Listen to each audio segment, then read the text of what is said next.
오늘 본문은 이 산상수훈이라고 하는 마태복음 말씀입니다. 보통 산상수훈은 이 마태복음 5장에서 이제 7장까지 쭉 이어지는데 보통 이걸 산에서 하시는 설교라고 해가지고 산상설교라고도 합니다. 그래서 오늘은 이 산상설교의 이 시작인 이 팔복에 관하여서 말씀을 좀 나눌 텐데, 이 소위 팔복이라 부르는 오늘 본문이 사실은 이 구분 짓기에 따라서 칠복 혹은 팔복, 심지어 최근에는 이제 이 복의 내용을 9가지로 좀 구분해서 또 구복이라고도 해서 구분지어 볼 수 있는데, 중요한 것은 이 복의 근원이 되는 하나님께서 가르치고자 하는 그 메시지가 무엇인가, 바로 오늘은 좀 그 부분을 좀 집중해서 한번 보려고 합니다.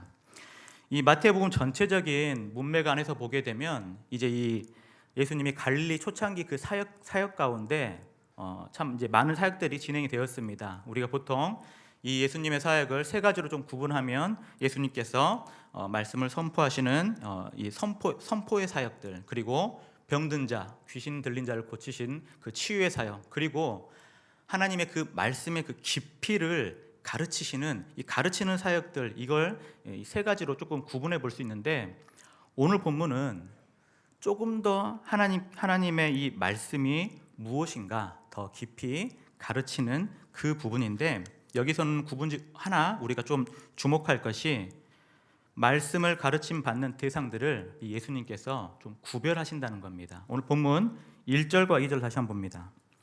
본문 1절과 2절 보면, 예수께서 무리를 보시고 산에 올라가 앉으시니 제자들이 나온지라 입을 열어 가르쳐 이르시되 라고 시작하면서, 보면 예수님께서 그 수많은 무리들과 함께 계실 때 그 무리를 보시고 따로 산에 올라가 앉으셨고, 그 이후에 나타난 일들은 제자들이 예수님의 그 전에 앞에 나와서 앉습니다. 그리고 나서 이제 비로소 예수님의 이 가르침이 시작되는데, 여기서 우리는 예수님께서 무리와 제자를 좀 구별짓는 모습을 볼 수 있어요. 이게 왜 그러냐면, 예수님의 모든 사역 가운데는 그 수많은 무리들이 언제나 함께 했습니다. 그리고 예수님의 그 사역 가운데 이 무리들은 사실 제자들하고 크게 그렇게 구별되진 않았습니다. 모든 면에서 예수님과 함께 했고 예수님의 사역에 동의했고 그 기쁨, 그 기적을 함께 공유했습니다. 그런데 이 무리들과 제자들에게 가장 궁극적인 그 차이점 하나 있는데, 그게 뭐냐면, 무리들은 예수님의 그 기적을 베푸시는 장소, 귀신을 쫓고 또한 오병이어 사건으로 그들을 배불리 먹게 할 때는 참으로 예수님을 즐거이 따랐습니다. 그러나 그 마지막에 있어서 십자가에 못 박혀 죽으실 때는 이 무리들은 하나도 남김없이 다 떠납니다. 오직 제자만, 오직 예수님을 위해서 나도 예수님처럼 죽고자 결단하고 헌신한 믿음의 백성들만 그 자리에 남았다는 겁니다. 그래서 이 오늘의 본문은 수많은 무리들을 대상으로 너희가 천국에 들어가려면 이런 삶을 살아라, 이게 아니고, 오히려 천국을 소망하고 믿음으로 죽기까지 예수님을 따르고자 했던 그 믿음의 제자들, 천국 백성들에게 너희가 천국의 백성이라면 이렇게 살아라, 다시 말하면 천국 백성의 삶의 지표가 무엇인지를 보여주는 대목이 바로 오늘 본문입니다. 그래서 우리가 오늘 본문을 볼 때 특별히 복에 관한 비유들이 쭉 나오게 되는데, 이 복이라는 개념도 조금 정리를 할 필요가 있어요. 오늘 본문에서 복이 있나니 복이 있나니 이렇게 말하면서 계속해서 복이 무엇인가, 복은 어떠한 결과를 낳는가, 그리고 복을 가진 자가 어떠한 사람들인가, 이 부분을 말씀하고 있는데, 이 복이라는 이 헬라어 원문을 보게 되면 마카리우스라는 표현을 써요. 마카리우스. 근데 이 마카리우스라는 말 자체가 뭐냐면, 우리가 생각하는 어떠한 이 땅 가운데 남들에게는 없지만 내게 특별히 하나님이 나를 사랑하셔서 조금 더하여 주신 것, 그것을 여기 나오는 복이라고 말할 수 없습니다. 이게 잘 구분해야 돼요. 뭐냐면, 심령이 가난한 자가 복이 있다, 그러면 내가 가난해구나, 그게 아니라는 거예요. 애통하는 자 복이 있다, 온유한 자 복이 있다, 의에 목마르고 줄인 자 복이 있고, 긍휼히 여긴 자는 복이 있을 것이고, 마음이 청결한 자도 복이 있을 것이고, 화평케 하는 자도 복이 있을 것이다. 그러니까 너희는 가난도 해야 되고 화평도 해야 되고 온유도 해야 된다, 그러면 하나님 너에게 복을 주실 것이다 라고 여러분 생각한다면 큰 착오입니다. 그게 바로 기복신앙이라는 거예요. 내가 뭔가를 했을 때 하나님이 내가 무엇인가를 한 결과로 받는 것은 그건 소위 기복신앙이에요. 그런데 오늘 본문에서 말하는 것은 하나님께서 내가 요구하는 이 복에 대한 조건을 너희가 성취하면 내가 이것을 줄 것이다, 그 말을 한 것이 아니라 너희가 복을 가진 자라면, 너희가 예수님을 진정으로 믿고 천국 백성이라면 너희는 마땅히 이러한 복을 누릴 것이다 라는 거예요. 그러니까 엄연히 구별되는 거예요. 기복신앙이 아니라는 겁니다. 내가 뭐 해서 받는 것이 아니라 이미 우리는 하나님의 그 신령한 복들을 받았고 그 신령한 복을 받은 자들, 예수님의 제자들이 이 땅 가운데 어떻게 살아갈 것인가, 그 면을 말하는데 바로 거기서 이 복이란 단어가, 이 마카리우스란 단어가 아주 중요한 이 핵심 포인트인데, 가장 기본적인 뜻은 일상생활의 근심과 걱정으로부터 자유로운 것을 의미합니다. 그래서 이 고대 그리스 사람들도 이 마카리우스란 말을 자주 쓰곤 했어요. 당신은 마카리우스 합니다, 당신은 정말 마카리우스 하군요 라는 이 표현을 언제 썼냐면, 그가 가진 그 지식의 깊이, 지혜가 깊을 때, 그가 행하는 모든 일이 또 잘 될 때, 혹은 그 자녀들의 안에 훌륭한 자녀가 있을 때, 심지어 이 표현은 죽은 사람에게도 쓰는, 죽은 사람에게도. 왜냐하면 모든 삶의 근심과 걱정이 없어진 상태가 죽음이기 때문에 바로 죽는 자들에게도 이런 마카리우스, 당신은 복됩니다 라고 썼는데, 그러니까 이 복되단 말 자체가 결국에는 내가 어떤 신적인 보답을 받았다, 그게 아니라 오히려 이 복이라는 것은 내 삶 가운데 근심과 걱정이 없는 내 삶에 대한 만족, 자족, 그리고 가장 근본적인 행복한 상태를 바로 복되다라고 말하는 거예요. 그래서 예를 들면 오늘 본문에 심령이 가난한 자는 복이 있나니 천국이 그들의 것이며 라고 하는 것은 가난한 자가 천국 갖는다, 그 말 하는 것이 아니라 심령이 가난한 자는 행복한 사람입니다. 왜냐하면 천국이 바로 그들의 것이기 때문에, 이미 천국을 소유했기 때문에 심령이 가난한 자도 결국 행복한 사람입니다. 그 면을 지금 우리에게 말하고 있습니다. 그래서 오늘 이 본문의 핵심은 허다한 무리들이 아닌 예수님의 제자들, 믿음을 가지고 나온 제자들에게 바로 가장 이 땅에서 천국 백성으로 살아갈 행복의 그 원리들을 바로 가르쳐주고 있습니다. 그래서 바로 이 면에서 제자들은 복 있는 사람, 제자들은 행복한 사람인 것입니다. 그리고 이 복 있는 사람은 성경에 안에 보게 되면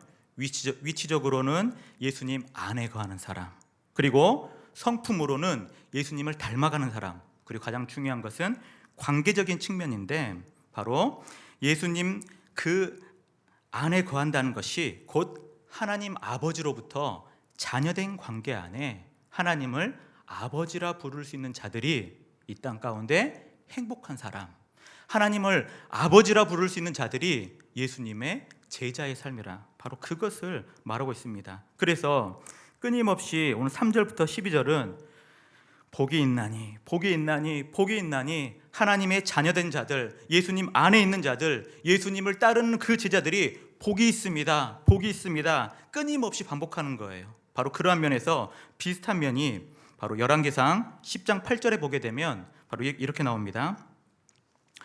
솔로몬 시대에 스바 여왕이라는 사람이 솔로몬의 그 지혜를 듣고 얼마나 그 지혜가 뛰어난가 실제로 예루살렘을 방문합니다. 그리고 나서 솔로몬과 여러 대화를 하다가 결국에 이 스바 여왕이라는 사람이 고백하는 장면이에요. 그게 뭐냐면, 자, 10장 8절 우리 함께 읽어볼까요? 시작. 복되도다 당신의 사람들이여, 복되도다 당신의 이 신하들이여, 항상 당신 앞에 서서 당신의 지혜를 들음이로다. 똑같은 말이에요. 마카리우스, 너희들은 정말 행복한 사람이다. 마카리우스, 너희는 정말로 복된 사람이다. 이유가 뭐예요?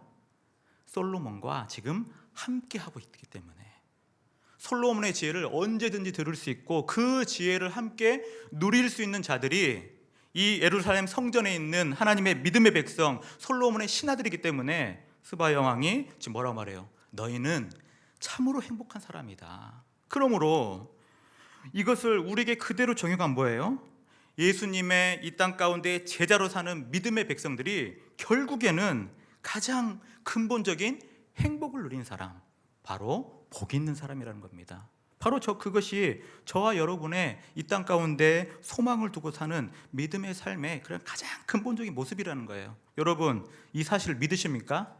저와 여러분이 행복한 사람이라고요. 왜냐하면 하나님의 자녀가 됐기 때문에, 예수님의 제자로 살고자 결단해서 지금 나온 거잖아요. 바로 그 면에서 이제 오늘 본문에서 우리 특별히 3절에서 5절까지 보겠습니다. 이 분량이 많아가지고 오늘은 이 세 가지 복에 대해서 한번 살펴볼 텐데, 자, 순서대로 보면 심령이 가난한 자, 애통하는 자, 온유한 자가 누리는 바로 행복에 대해서 살펴볼 건데, 이 세 가지 복은 바로 개인적인 차원에서 천국 백성이 가져야 할 그 품성을 말하고 있습니다.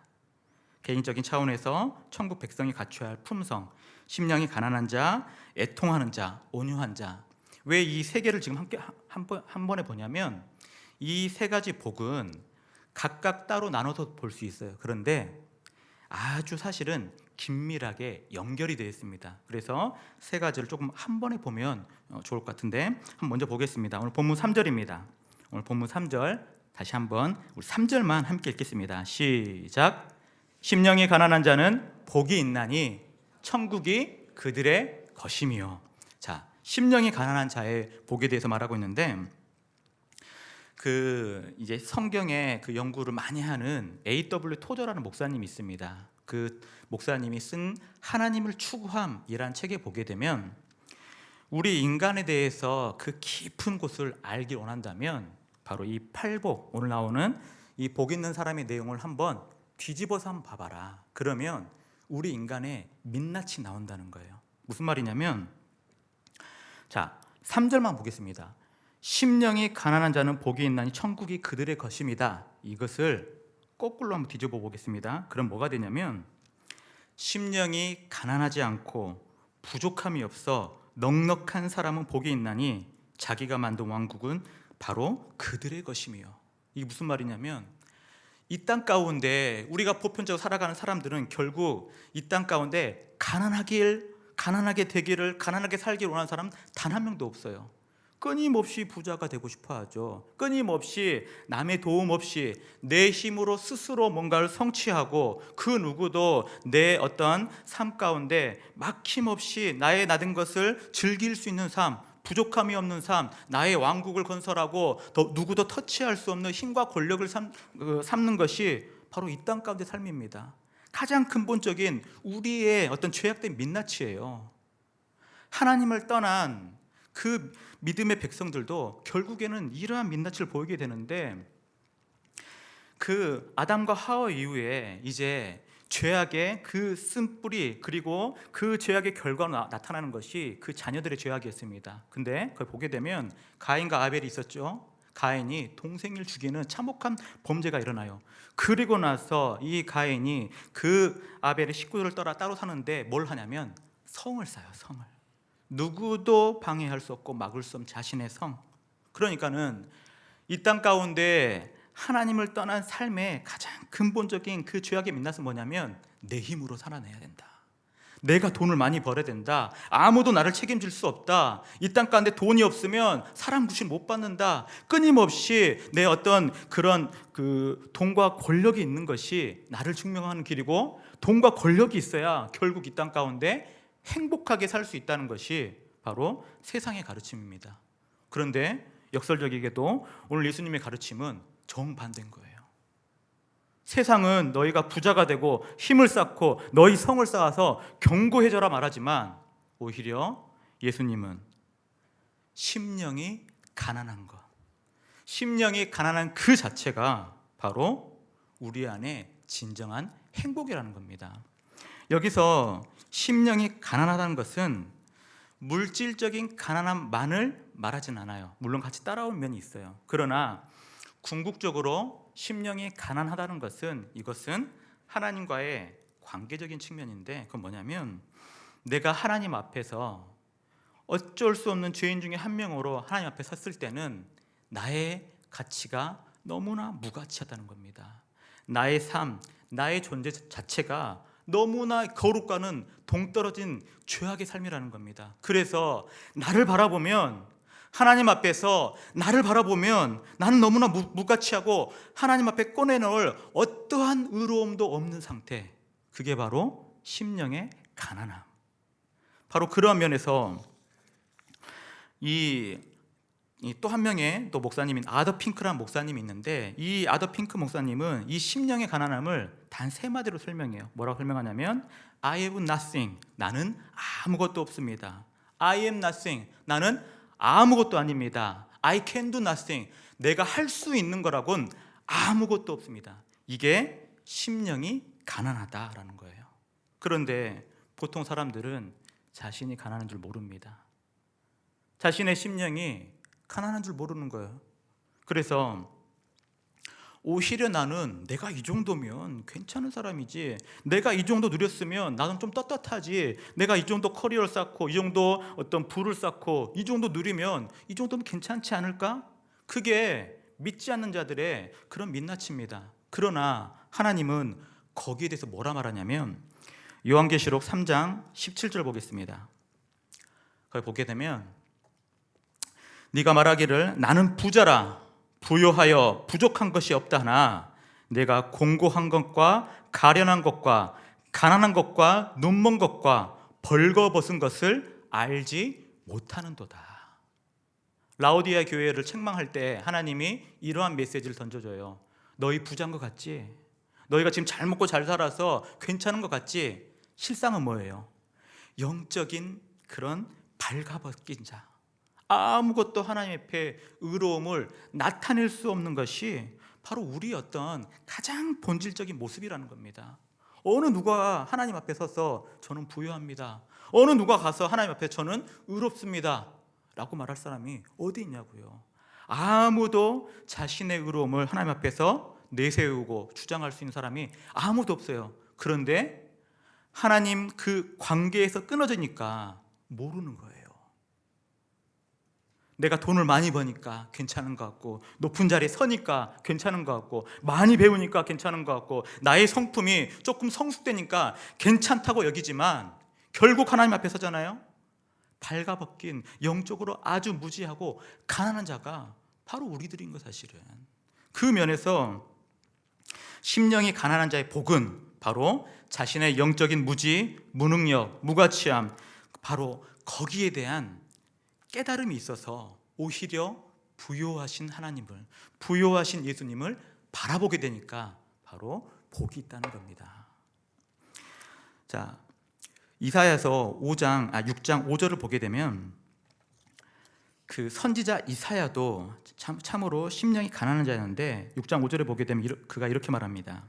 그때 내가 말하되 화로다 나여 망하게 되었도다. 이 망하게 된 이유가 뭐냐면 나는 입술이 부정한 사람이요, 나는 입술이 부정한 백성 중에 거주하면서 만군의 여호와신 왕을 배웠음이로다. 성전에 거닐다 환상 중에 하나님의 영광을 바라봅니다. 그 영광을 바라본 이사야가 지금 뭐라고 고백하냐면 나는 입술이 부정한 자래요. 백성들에게 하나님 말씀을 가르치는 자가 자신을 두고 지금 뭐라고 말해요? 나는 입술이 부정한 자입니다. 거룩하신 하나님의 그 영광을 바라볼 때에 내 지금 현 상태가 얼마나 가난하고 무가치하고 무능력하고 죄악으로 번복된 그런 죄악의 그 민낯을 바라보니까 그가 탄식할 수밖에 없는 거예요. 나는 부정한 사람이다. 내 자체가 망하게 되었다. 바로 이 말은 내가 하나님 앞에서 영적으로 완전히 파산된 상태다. 아무것도 없다. 바로 근데 이렇게 심령이 가난한 자가 하나님 앞에 자신의 그 가난함을 토로했을 때 하나님의 반응이 있는데 이사야 6장 6절에서 7절입니다.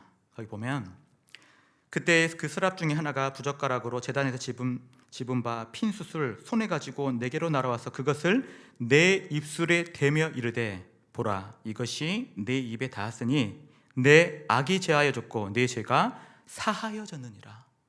심령이 가난한 자, 하나님 앞에 자신의 그 죄악된 민낯을 그대로 들고 나서 저는 심령이 가난한 자입니다, 무가치합니다, 죄인입니다, 그렇게 자신을 온전히 드러낸 자는 오히려 하나님의 자비로운 은혜를 받는 거예요.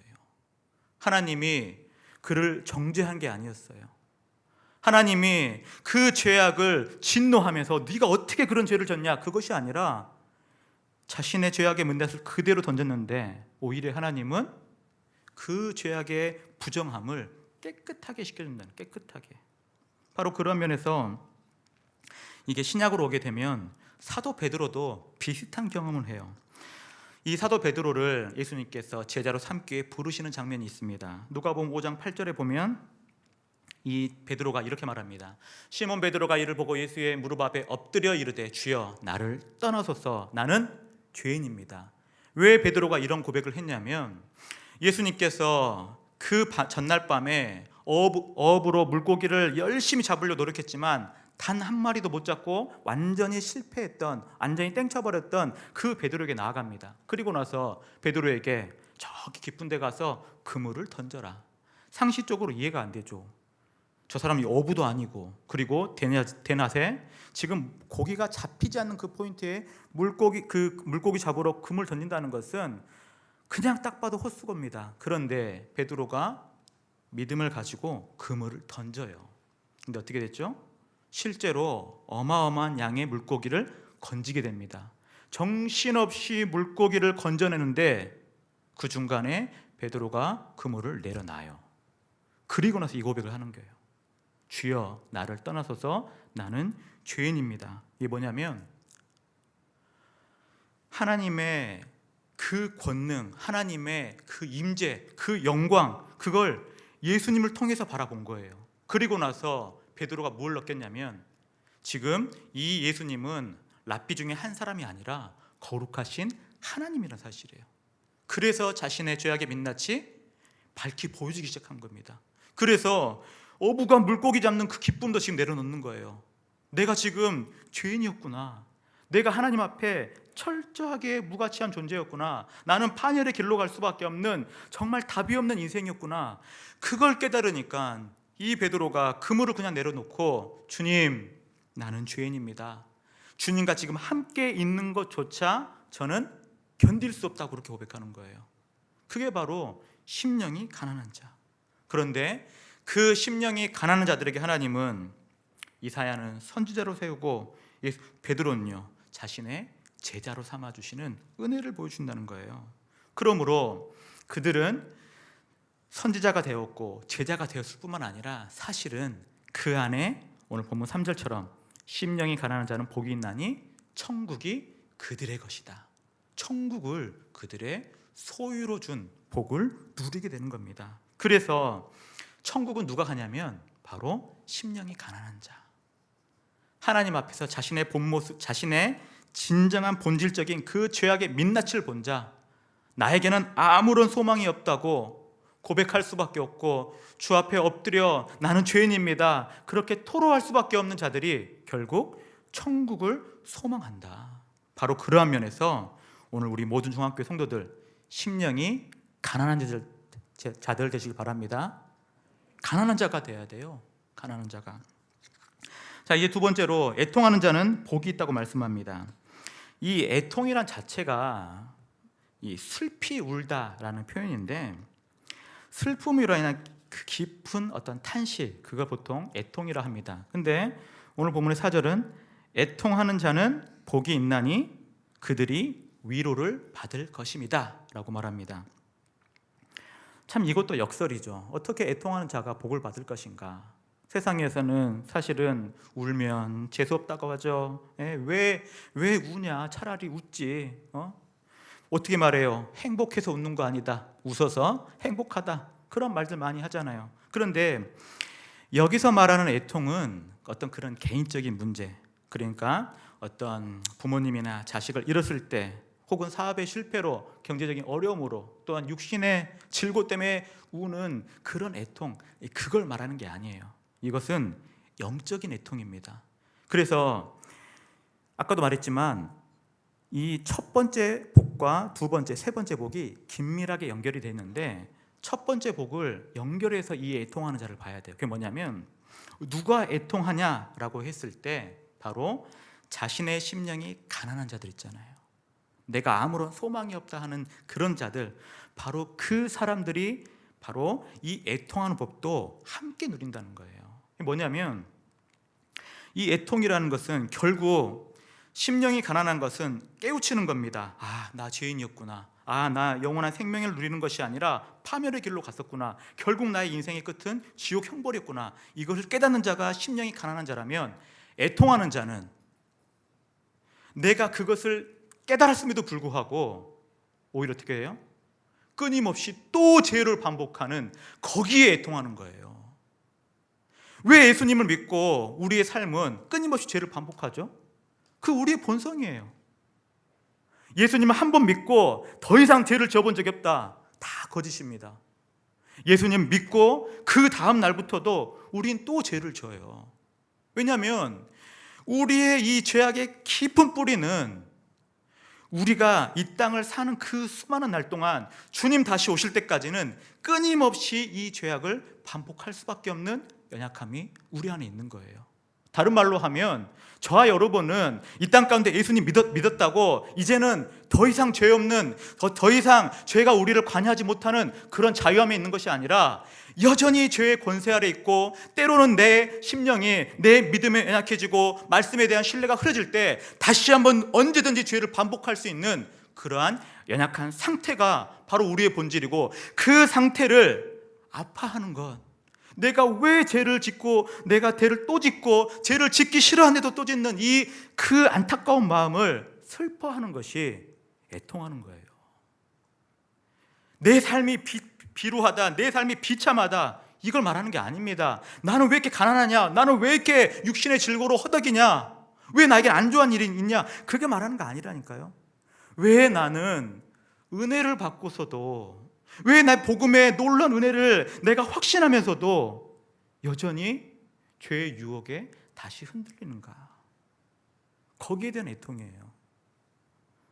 사도 바울도 그러한 면에서 동일한 고백을 합니다. 로마서 7장 24절입니다. 사도 바울이 자신을 대해서 이렇게 공고합니다. 오호라, 나는 공고한 사람이로다. 이 사망의 몸에서 누가 나를 건져내랴. 이 땅을 살아갈 때 완전히 죄악으로부터는 그런 나의 족쇄 같은 죄악된 삶을 건져낼 거는 아무것도 없다는 겁니다. 분명히 죄는 용서받았어요. 그러나 죄의 깊은 뿌리가 끊임없이 죄를 반복하게 하는 그런 애통함을 사도 바울은 슬피 울면서, 오라, 나는 공고한 자로다. 이 위대한 복음 전도자가 하는 말입니다. 자신이 공고하대요. 누가 사도 바울만큼 믿음의 복음을 살아갑니까? 근데 그조차도 하나님 앞에 섰을 때는 공고한 자, 애통하는 자, 나는 죄악의 연약함으로 끊임없이 이 애통할 수밖에 없는 자입니다. 이 면을 말하고 있는 겁니다. 또 한 면은 이스라엘이 이 3차 포로 귀환기에 그 느헤미야가 이 이스라엘 백성들에게 하나님의 말씀을 증거할 때 이 이스라엘 백성들의 반응입니다. 느헤미야 8장 9절 한번 보겠습니다. 느헤미야 8장 9절을 보게 되면, 백성이 이 말씀을 듣고 다 어떻게 했다고요? 울었다는 거예요. 왜 울었을까요? 왜? 자신들이 고국에 돌아왔으니까 울었을까요? 감격해서? 성벽이 재건되니까 울었을까요? 아니에요. 지금 느헤미야가 백성에게 선포된 말씀은 뭐냐면, 우리 선조들의 그 택함받은 선민이라 불렸던 이스라엘 백성들의 그들의 삶, 그들의 역사를 보면 언제나 반역의 삶이었다는 거예요. 폐역의 삶이었고, 우상숭배 삶이었고, 하나님을 떠난 삶이었다고, 그것을 지금 애통해하는 거예요. 그래서 우리가 망했구나, 그래서 이 민족이 분열됐구나, 그래서 여러 나라들에게 오히려 나라가 멸망했구나, 그것이 한탄되어서 지금 울고 있는데 그 뒤에 보게 되면 총독 느헤미야와 제사장 겸 학자 에스라와 백성을 가르치는 레위 사람들이 모든 백성에게 이르기를 오늘은 너희 하나님 여호와의 성일이니 슬퍼하지 말고 울지 말라라고 합니다. 왜냐하면 진실로 애통하는 자, 오늘 본문 4절 다시 한번 보겠습니다. 4절, 본문 4절입니다. 애통하는 자들이 얻는 복이 있어요. 그게 뭐냐면 4절입니다. 애통하는 자는 복이 있나니 그들이 위로를 받을 것이며. 다른 말로 하면 하나님이 다 아신다는 거예요. 우리의 연약함 안다는 거예요. 또 너 넘어졌지, 또 죄악을 반복했지, 하나님이 다 안다는 거예요. 끊임없이 죄악으로 넘어졌을 때 그것이 슬퍼서 울 때도 하나님 안다는 겁니다. 그러면서 그들에게 하나님께서 뭘 말해요? 위로를 해주시는 거예요. 위로를. 반대로 자신의 이 죄악, 끊임없이 반복되는 이 죄악을 깨우치지 못한 사람은 결코 애통하지 않습니다. 대표적으로 예수님 시대에 바리새인들이 있죠. 그들 애통하지 않습니다. 말씀 한번 보겠습니다. 누가복음 18장 9절부터 12절 보겠습니다. 누가복음 18장 9절에서 12절입니다. 여기 보면 또 자기를 의롭다고 믿고 다른 사람을 멸시하는 자들, 이게 바로 바리새인들입니다. 이 비유로 말씀하시되 10절입니다. 두 사람이 기도하러 성전에 올라가니 하나는 바리새인이요 하나는 세리라. 바리새인은 서서 따로 기도하여 이르되 하나님이여 나는 다른 사람들 곧 토색, 불의, 간음하는 자들과 같지 아니하고 이 세리와도 같지 아니함을 감사합니다. 그 12절에요. 나는 일해에 두 번 금식하고 또 소득의 11조를 하나님 앞에 드립니다.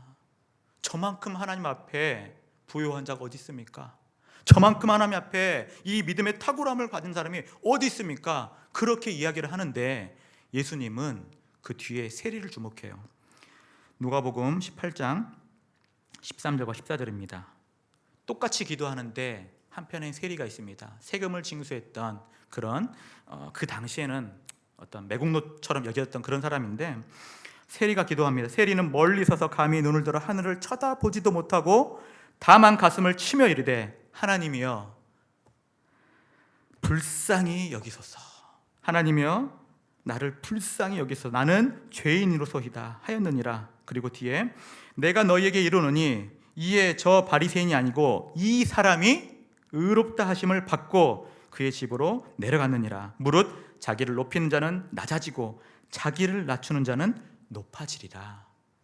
오늘 말씀에 빗대면 애통하지 않는 자, 부요하다고 느끼는 자는 하늘의 그 축복을 누릴 수 없다. 반대로 심령이 가난하고 애통하는 자는 천국을 누리게 된다. 왜냐하면 하나님이 그 애통하는 자의 그 호소를 들으시고 오히려 죄인이라 정죄하지 않고 의롭다 여겨주시기 때문에 바로 거기서부터 오는 겁니다. 그러므로 하나님이 우리를 너무나 잘 아시고 우리가 우리 자신의 의로움으로 나아갈 자가 아무것도 없다는 것을 아시면서 깨우쳐 주시는 은혜, 너희의 죄악을 민낯을 봐라.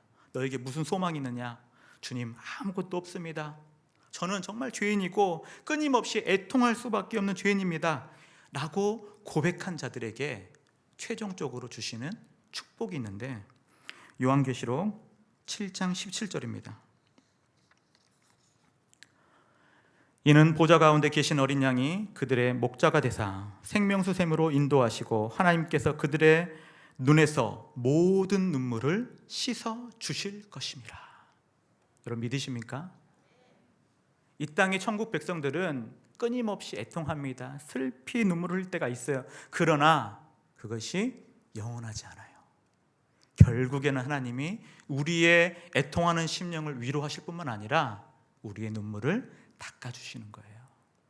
바로 거기서 우리는 이 은혜를 바라봅니다. 아, 천국을 소망하는 자들은 이러한 소망이 있구나. 하나님이 우리의 그 연약함을 너무나 잘 아시고 우리의 죄악됨도 정죄하지 않으시고 애통하는 자에게 그 눈물을 닦아주시는 그 은혜, 바로 그것이 애통하는 자의 복이고 그 애통하는 자가 결국에는 행복한 사람이라는 겁니다. 이제 마지막으로 온유함, 본문 5절입니다. 본문 5절 보면 온유한 자는 복이 있나니 그들이 땅을 기업으로 받을 것이며 라고 나옵니다. 말 그대로 온유하다라는 것은 너무나 이제 포괄적입니다. 온유하다, 성격이 유순하다, 부드럽다, 여러 가지 것들로 포괄화해서 온유함을 설명할 수 있지만, 오늘 본문의 온유함은 제가 아까도 말했지만 첫 번째, 두 번째 복을 이어서 봐야 돼. 이어서 심령이 가난하고 애통하는 자의 그 온유함을 말하는 겁니다. 따로 뗄 수가 없는 거예요. 심령이 가난하고 애통하는 자의 온유함이 무엇인가? 그것은, 온유하다는 것은 타고난 성품을 말하는 것이 아닙니다.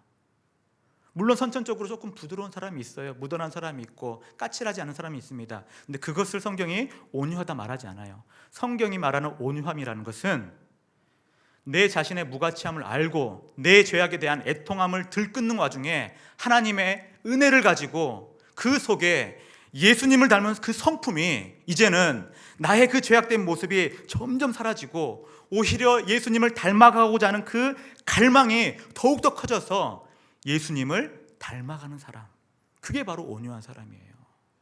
다른 게 온유한 게 아닙니다. 예수님을 닮는 거예요. 예수님을 닮아가는 것, 예수님을 바라보는 것이 이 온유함인데, 바로 이 온유함 속에는 뭐가 있냐면 나의 그 모든 것들이 다 하나님 손에 달려 있다. 그 땅을 그 기업으로 받을 것이라는 이 놀라운 축복의 메시지는 뭐냐면, 온유한 자는 그가 스스로 쟁취하고 투쟁하고 열심히 노력해서 땅을 얻어야만이 그들이 그 땅을 복으로 누리는 것이 아니라, 그들 그렇게 부단하게 땅의 것에 매여서 열심히 헌신하고 물질에 매여서 끊임없이 쫓아가며 세상에 말하는 권력과 그 탐심을 추구해서 그것을 누려야만이 너희가 땅을 기업으로 얻는 것이 아니라, 하나님은 하나님의 택함 받은 믿음의 백성들에게 이 땅을 살아갈 때도 우리가 살아갈 삶의 지경을 정하실 뿐 아니라, 우리가 여호수아 계속 말씀을 보고 있는데 그 땅에 대한 기업도 그 모든 믿음의 백성이 수대로 넉넉하게 보시기에 합당하게 얼마든지 나누어 주시는 분이라는 겁니다. 온유한 자는 그걸 믿는 거예요. 내가 남의 것을 뺏고 힘을 커여서 더 낮은 자를 억눌러서 쟁취하는 것이 땅을 기업으로 받았다는 것이 아닙니다. 그건 세상 논리입니다. 수많은 이 세계를 제패했던 그 문명과 제국들은 그러한 방식으로 세상을 얻어왔어요. 그러나 거기에는 잠깐의 그 제국의 영화로움을 누릴 수 있습니다. 그러나 여러분 보십시오. 그 당대의 수많은 제국을 제패했던 그 수많은 왕들 어디 있습니까? 다 죽었어요. 그 제국들 지금 어디 있습니까? 다 사라졌습니다. 영원하지 않다는 겁니다. 그러나 온유한 자가 받는 복은 이 땅 가운데 모형적으로 누리는 우리 삶의 지경에 누리는 땅의 기업도 있을 뿐더러 오히려 영원한 하나님의 기업, 바로 주님 다시 오셔서 우리에게 주실 새 하늘과 새 땅, 새 예루살렘이 바로 우리의 영원한 기업임을 아는 자가 바로 온유한 자라는 거예요. 그래서 온유한 자는 모든 것을 하나님 손에 맡깁니다. 자신의 권리를 맡기고 소유를 맡기고 심지어 자신의 미래와 생명까지 다 맡겨서, 온유한 자는 원수도 사랑할 수 있고, 온유한 자는 자신을 대적하는 자도 오히려 품을 수 있는 거예요. 그 대표적인 사람이 바로 모세입니다. 민수기 12장 3절 봅시다. 이 사람 모세는 온유함이 지면의 모든 사람보다 더하더라. 이 말이 언제 나왔냐면 자신의 고륙 친척인 미리암과 아론이 자신을 대적했을 때 모세가 참습니다. 분내지 않습니다. 모세가 어리석거나 미련하고 성낼 줄 몰라서 참는 게 아니에요. 온유함은 타고난 성품이 아니라니까요. 끊임없이 개발되는 겁니다. 모세가 그 광야에 정말로 하나님과 함께 독대하며 하나님을 만났던 시간, 그 시간에까지 끊임없이 다듬어지고 다듬어져서 이 온유함이 나타난 겁니다. 그래서 자신을 비방했던 아론과 미리암이 자신을 대적하고 너만 선지자냐, 우리도 하나님 말씀 받을 수 있다라고 했을 때 모세는 꾹 참습니다. 그리고 하나님이 그들에게 벌을 내려요. 미리암 문둥병에 걸리게 되는데 바로 그때에 모세가 뭘 합니까? 미리암을 위해서 중보기도를 올려요. 하나님 고쳐주시옵소서, 용서하여 주시옵소서. 이 땅에 온유함을 산다는 것은 바로 이와 같습니다. 예수님이 왜 원수를 사랑하라고 했냐면 그것이 온유한 자의 축복이기 때문입니다.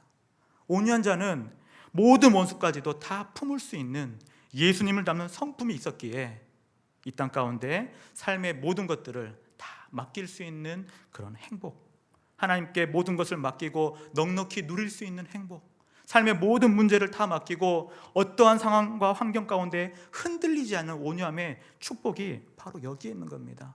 바로 그런 면에서 이 온유한 자, 바로 하나님의 영원한 기업을 받을 자, 바로 그것이 온유한 자의 축복이고 바로 행복인 겁니다. 그래서 이 세상에서 정말 행복한 사람, 복 있는 사람은 다른 데 있지 않습니다. 심령이 가난한 자, 애통한 자, 온유한 자가 바로 주님 다시 오실 그날에 진정한 행복한 사람, 새 하늘과 새 땅을 천국 기업으로 얻을 사람, 바로 이러한 복 있는 사람이 바로 저와 여러분 되시기를 주님의 이름으로 축원합니다.